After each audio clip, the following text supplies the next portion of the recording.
I could not leave now, simple as that, Pep Guardiola stated when he signed a new 2-year deal as the Manchester City head coach in November last year, but since doing so, City has had one of their worst seasons in the past 10 years, going 7 games straight without a win last year and suffering loss after loss, dropping out of the Champions League against Real Madrid and losing out on the League Cup in the last 16 to Spurs, which ultimately was won by Newcastle just 2 weeks ago. Now, we've seen all the funny memes on Pep having to handle the situation and being under pressure for the first time in nearly 10 years, but what if Sheikh Mansour has had enough and is looking for a replacement? Well, if he is, you should watch this video because today we will be looking at 5 managers that could potentially replace and take over Pep's role with the most successful English club, if not the most successful European club, in the past decade of football. Even though Alonso is only 43 years old, he has already achieved things that most managers can only dream of and has made quite the statement, reaching heights that are deemed close to impossible in the world of football. Alonso has turned Leverkusen on its head since he arrived and has proven his value and abilities to the world, especially in the 2023-24 season. Already last season though, Alonso was linked with a big transfer to take over at Liverpool and Bayern Munich, and recently has been strongly linked with Real Madrid to replace Don Carlo. But a move to City would make a lot of sense. With the quality and talent that has been rising in the City Academy, Alonso is also known for giving young talents their time to shine and develops players. Not only that, but the tactics that the two managers deploy are eerily similar. This may be due to Guardiola actually bringing Alonso to Bayern Munich in 2014 and playing for the Spaniard until his retirement 3 years and 3 Bundesliga titles later. However, Alonso has apparently been spotted house hunting in Dusseldorf and his contract with Leverkusen lasts until the summer of 2026, so by then it may already be too late, as the Los Blancos may make him an offer that he cannot refuse. Kompany is another very young manager. At only 38 years old, he has already been a manager of 3 teams, and now at Bayern Munich he's looking to clinch his first big trophy as a manager, after winning the championship with Burnley and promoting them to the Premier League. Of course, he's clinched many other trophies as a player, the Premier League with a club called Man City under the management of Pep Guardiola.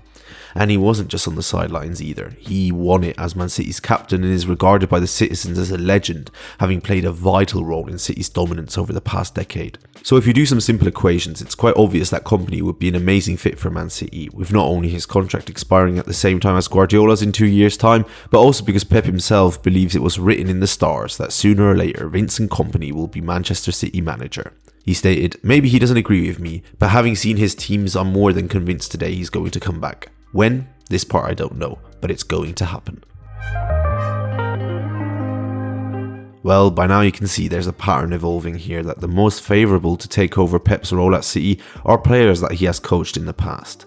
But the difference here is that when Pep was still playing for Barcelona, Xavi was as well and actually replaced him in the squad due to an injury that Pep sustained at the time. So not only was Pep his manager, but also his teammate. However, Xavi hasn't had much success as a manager, having only managed Al Sadd for 2 years and then became Barcelona manager for 3, where he won the La Liga title with the team until he was sacked last year and Hansi Flick took over. So currently Xavi is out of work and has probably spent the most time with Guardiola, where he was able to gain a lot of knowledge and was a player in arguably one of the best teams that ever graced the football pitch. But having been sacked by Barcelona probably doesn't look all too promising on his CV, yet Guardiola has stated that Xavi has his unconditional support, maybe being able to convince the Sheikh to let Xavi replace his position for the 2nd time in his career. Even though Nagelsmann is the youngest of all 5 potential managers in this video, he has had the longest career as a manager of all 5. After a successful stint at RB Leipzig, it wasn't long until Bayern Munich did what Bayern Munich does and signed all potential threats in the Bundesliga. At Bayern, Nagelsmann then went on to lift the Meisterschale, but then only shortly after having achieved his first big success, he decided to become Germany's youngest ever head coach. He's put together a successful team full of youngsters and stars, but let's keep it real. Nagelsmann's potential and talent is wasted on that stage. And the way the German's tactics are set up would definitely appeal to City as well. Not only does he play with high pressing and tactical flexibility, but just like Pep, he likes to have attacking fullbacks that can get the job done if needed. Additionally, as he has proved with the German national team, Nagelsmann is a big fan of developing young talent that are looking to break through, which is something that would also align with Man City. Despite all these points though, just last week, Nagelsmann extended his contract with the German national team until 2028, giving the inkling that he will remain until after the Euros in 3 years' time, and by then, City will most likely have already assigned their replacement. Now I know this one may seem a little rogue, but just hear me out for a second. Zidane, unlike the other 4 managers, is the only one with a more visible different approach to football. Zidane is not that focused on structural pressing and positional play, but more on the player's intuition and their ability. This leads me to my next point, that Zidane has only been a coach for Real Madrid and has no other experience. I mean, yeah, he was extremely successful, winning the Champions League 3 years in a row, winning La Liga twice and being awarded the world's best club coach for 2 seasons as well. But let's also remember who played in this Zidane team.